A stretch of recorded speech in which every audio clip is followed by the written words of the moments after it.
to Physics Now.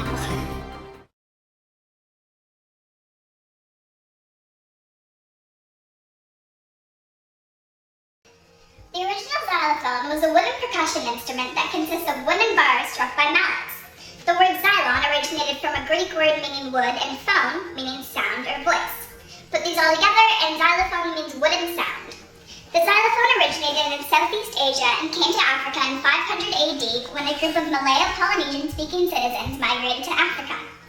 Now that we know all about the history of the xylophone, I would like to welcome an expert on the subject, Dr. Xylo. Doctor, I heard you brought a new instrument in for us today. Well, today, instead of talking about xylophones, we're going to talk about the water xylophone, brand new invention of the 21st century. Yes, the water xylophone. Wow! How does that work? Well, it requires a background of physics. When a tube is closed off at one end, it creates an antinode and a node. The closed end of the tube is the node, whereas the antinode is the open end of the tube. The reason that the jars create different notes when struck is because of the different volumes of water in each jar. What you're saying is that a jar with more water creates a lower pitch and a jar with less water creates a higher pitch? Yeah! But doctor, how does that make sense? They're all the same size jar.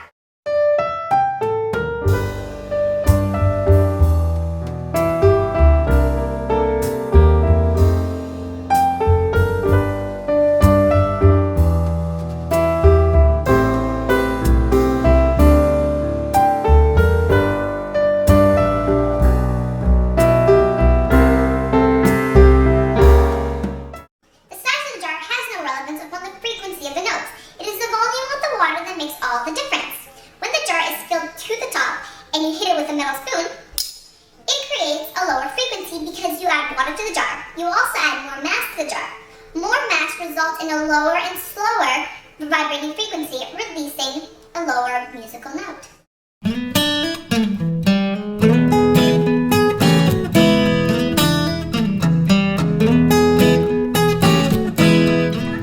me take a crack at it.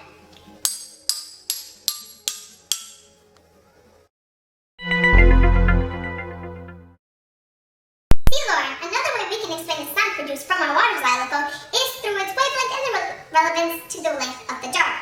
We can use the equation lambda equals 4L, meaning that wavelength equals 4 times the length of a jar. Another equation we can use to find the frequency of our notes is this. F equals C over lambda, meaning the